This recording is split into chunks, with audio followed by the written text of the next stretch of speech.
Mga ka-business, baka samantalahin ko itong pagkakataon na to. Kung po pwede po sana, lalambing ako sa inyo. Supportahan niyo po yung Anime Reactors TV. Solid ka business po yan. Tapos ano po kasi siya, bedridden na po, mga ka-business. So sa pamamagitan ng pagbablog, awa ng Diyos nga, na-monetize na siya. Nagkakaroon siya ng kaunting revenue. Kaya maliliit lang kasi yung views niya. Baka pwede po suportahan natin si Anime Reactors TV. Yan. Pero bedridden na po siya. Kaya mapapansin nyo yung at least na mukha niya, pinapakita niya. Cartoon character. Suportahan po natin yan, Anime Reactors TV.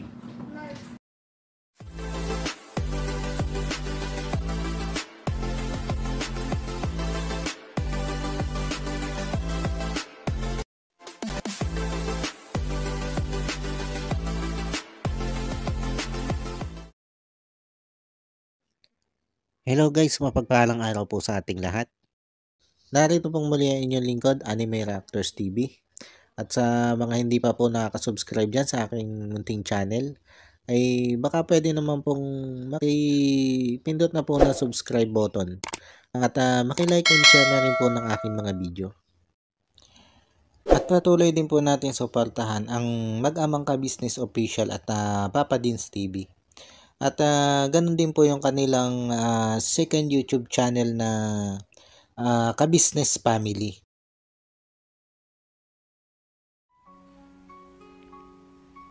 Yun, panibagong araw, panibagong reaction ulit po tayo mga ka-business, mga kapapi. At for today's video po ay gawan po natin na reaction. Itong dalawang vlog nito si Papa Dins. Dito nga po kay Nanay Dina at dito kay Nanay Seni. Ito po mga ka-business, mga kapapi. Itong dalawang beneficiary na ito ni Papa Dins. Ito ay yung nanay na magkaibigan na ang hanap buhay nila ay pagtitinda ng gulay at pagtatanim ng mga gulayin. At ang pakay dito ni Papa Dins, mga ka-business, mga kapapi, ay ang alok nila ito na doon na nga po tumira sa lupang nabili nitong sila ka-business kay Wakiwak o dito kay Boss Wakiwak. At ang magiging trabaho nga po nila doon ay ang pagtatanim ng mga gulay. At ang plano dito ni ka-business ay yung itatanim nito mga ito ay manggagaling din dito kay ka-business bilang tulong na rin nila ka-business. At yung aanihin naman nito mga ito buhat doon sa kanilang tanim ay sila ka-business natin mismo yung bibili sa tamang halaga. At yung bibili nila mga gulay na yon ay sila ka-business na ang bebenta sa market. At yung iba nga doon, ang plano nila ka-business ay ang itulong doon sa mga beneficiary din ni ka-business na ang hanap buhay naman ay pagtitinda-tinda. Kumbaga ay paikot yung gagawin nila. Magmumula kay lang ka-business ang bini, magtatanim ay sila Nanay Dina, Nanay Seni. Tapos yun nga po, yung magiging produkto o yung magiging ani nila doon ay sila ka-business na yung magdi-distribute. At may kasama nga pong pagtulong yon. Kumbaga hindi nawawala doon ang pagtulong. Dito pa lang sa pagpapatira nga po, dito kay Nanay Dina at kay Nanay Seni, dito sa lupa nga po ni ka-business na bili kay Wakiwak, ay isang bahagi na po yan ng pagtulong. At ang plano nga po nila dyan, ito, inihayag din naman ni Papa Dins dito sa kanyang vlog na ito, na ang plano nila dyan, bago ilipat itong si Nanay Seni at si Nanay Dina, ay pagpapatayuan muna nila ito ng bahay dito. At matapos na makapagpatayo sila ng bahay para dito kay Nanay Dina at kay Nanay Seni, ay doon pa lang nila ito ililipat. At doon lang sila magsisimula para bukid doon sa lupa nga po nila ka-business. Napakagandang plano ito mga ka-business, mga kapapi. At ito mga ka-business, mga kapapi, ay simula pa lang. Simula pa lang yan.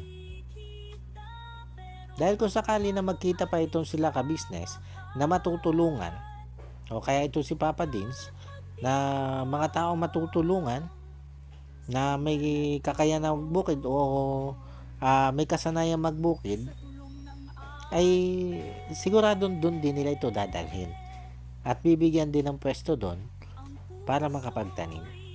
Dahil itong lupang ito, mga ka-business, mga kapapi, itong lupang binili nila ka-business na ito kay Wakiwa, ayun naman talaga ang isang purpose nila dyan, ang gamitin sa pagtulong.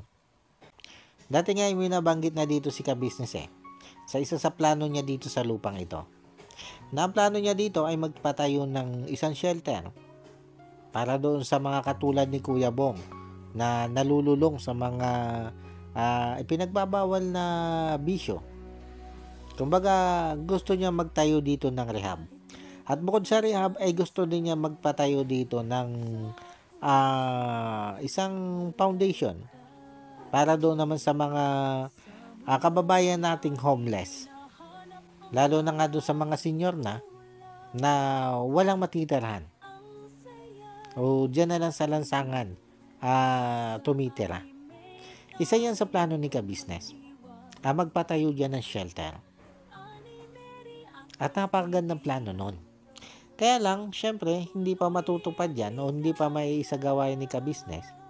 Dahil nga sa hindi pa ganun kalaki yung kanilang budget. Kumbaga wala silang sapat pang budget para dyan. Kaya nga ang ginagawa nila ay sa paraang katulad nito, dito sa tinutulungan ni Papa Dins, dito nga kay Nanay Seni at dito kay Nanay Dina.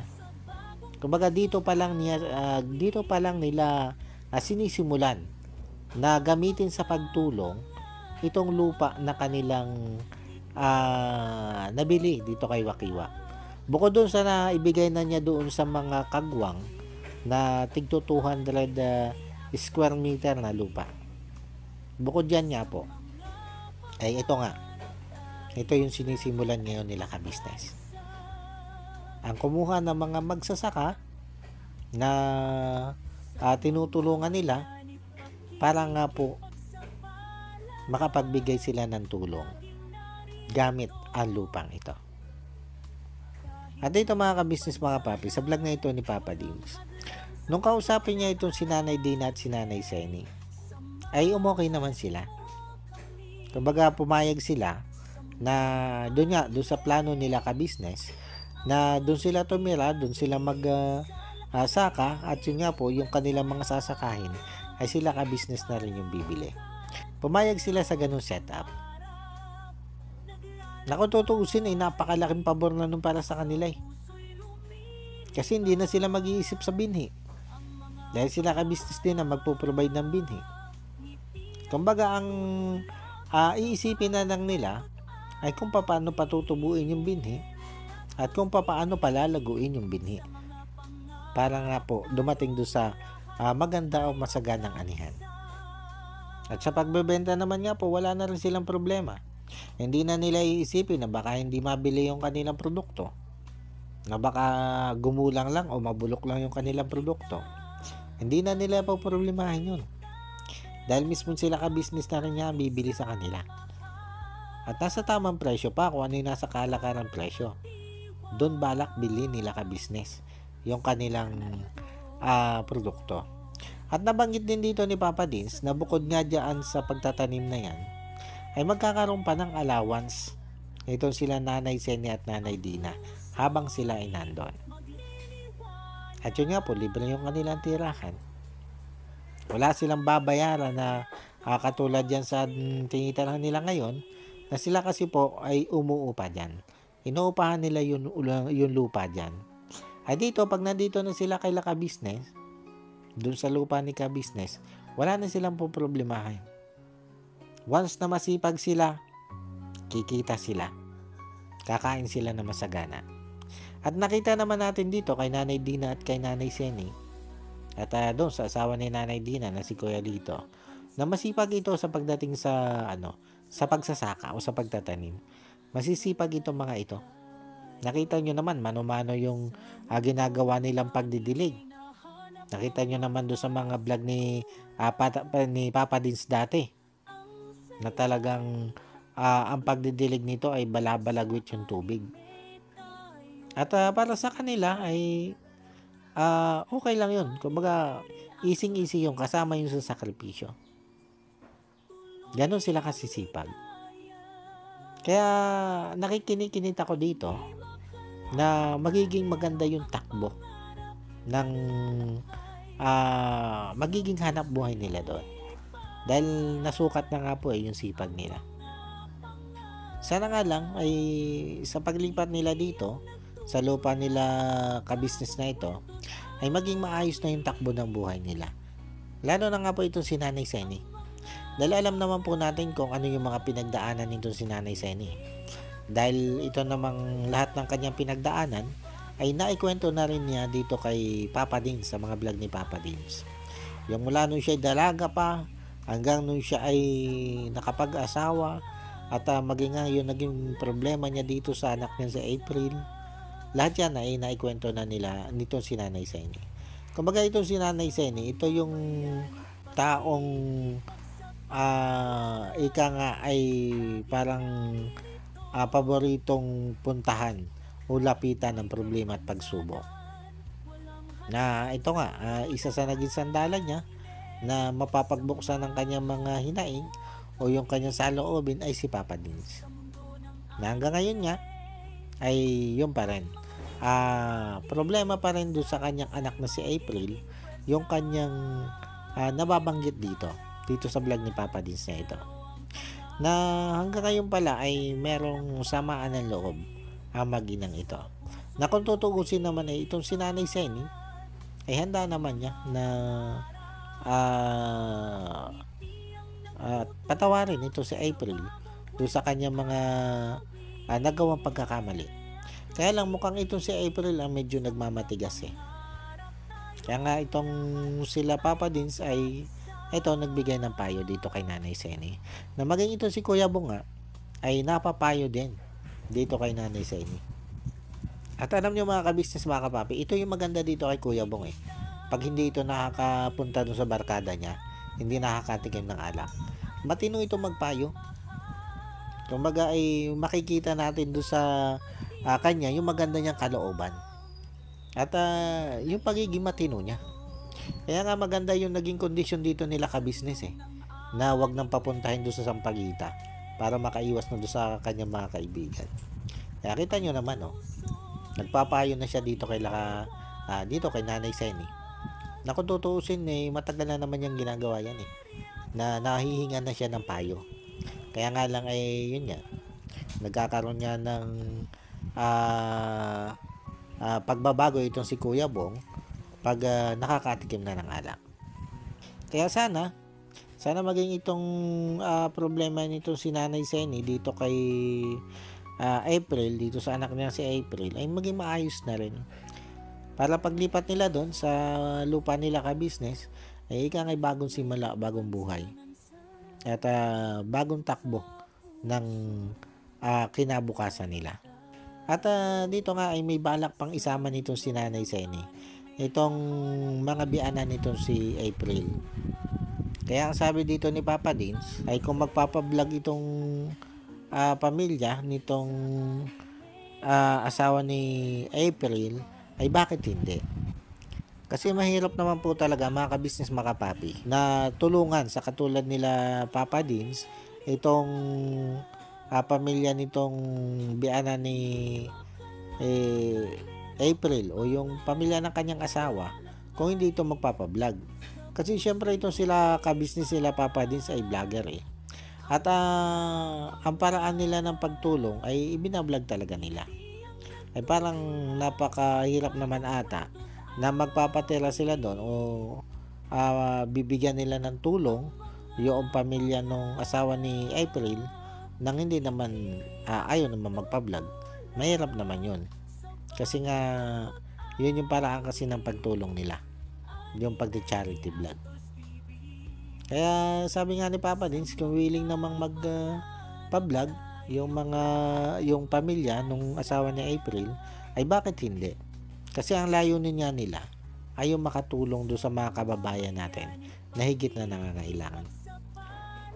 Kaya kung papayag, yung pamilya nga po nitong asawa ni April ay di magiging 3 na silang titira doon. 3 pamilya na silang titira doon sa lupa ni Ka-Business. Kasi hindi naman nga nila tatanggihan yung pagtulong eh. Lalo't sa sinabi nga nito si Nanay Seni na yung pamilyang yun ay hirap na hirap din sa buhay. At yun naman talaga yung plano nila Papa Dins, ang makatulong sa mga kababayan natin na talaga naghihirap. At yun nga po mga ka-business, mga kapapi, ang naging plano nga po nila ay yun, matapos nilang paggawa ng bahay itong mga gustong tumira doon at saka, katulad nga nito si Nanay Seni at nito si Nanay Dina, ay doon na magsisimula yung kanilang buhay magsasaka sa Ka-Business Farm. Paano po mga ka-business, mga kapapi, hanggang dito na lang muna ulit po at sana po yung nagustuhan nyo itong aking reaction video na ito. At muli po ay maraming salamat po sa patuloy pong sumusuporta at sa wala pong sawang nanonood sa aking mga nire-reaction ng video. Maraming salamat po. At sa mga hindi pa po naka-subscribe dyan sa Muntikon Channel, ay baka pwede naman po makipindot na subscribe button at makilike and share na rin po ng aking mga video. At bago po tayo tuloy ang magtapos ay gusto ko lang pong i-shout out ito sila Ma'am Nerissa ng New Jersey. Shout out po sa inyo ma'am at maraming salamat po sa patuloy nyo pong pagsuporta at sa wala nyo pong sawang panonood sa aking mga nire-reaction ng video. Maraming salamat po ma'am. At ganun din po dito kay Ma'am Elena Capillo. Shoutout po sa inyo ma'am at maraming salamat din po sa patuloy nyong pagsuporta at sa wala nyo din po sawang panonood sa aking mga nire-reaction ng video. Maraming salamat po ma'am. At shoutout din po dito kay Jewel Channel. Shoutout po sa inyo sir. At ganoon din po dito kay Idol Wakiwak TV. Shoutout po sa inyo boss. At shoutout din po dito kay Papa Sundot. Support po natin yung Papa Sundot. At syempre ganoon na rin po yan si Sir Jewel at saka si Wakiwak TV. Support din po natin yan. At ganoon din po itong mga magigiting na kagwang nitong si Ka-Business. Na si Kagwang Intoy Official, Kagwang Bay Papaya Official, Kagwang Boknoy Official, Kagwang Bornok Official, Kagwang Bugi Official, Kagwang Bong Official, at Kagwang Damulag Official. Shoutout po sa inyo at support po natin yan mga yan. At syempre ganoon din po dito sa aking mga kasamang reaktor na sila Taong Gala, Kalingap Turak, Katangay PLC, Ma'am Flores Channel, Alminda Mix Vlog, MK Inday Okray TV, Annalisa Reality Vlog, at Joyce 27 TV. Shoutout po sa inyo. At muli po ay maraming salamat po and God bless po sa inyong lahat. Anime Reactors, shoutout po. Suportahan natin yan si Anime Reactors TV. Yan, pakisupport po natin. Siya po ay isang bedridden na mga ka-business. Check nyo po yung kanyang YouTube channel, Anime Reactors TV. Siya po isang bedridden na, ayan, kahit paano nakakagawa-gawa siya ng mga reaction video patungkol sa Ka-Business Official.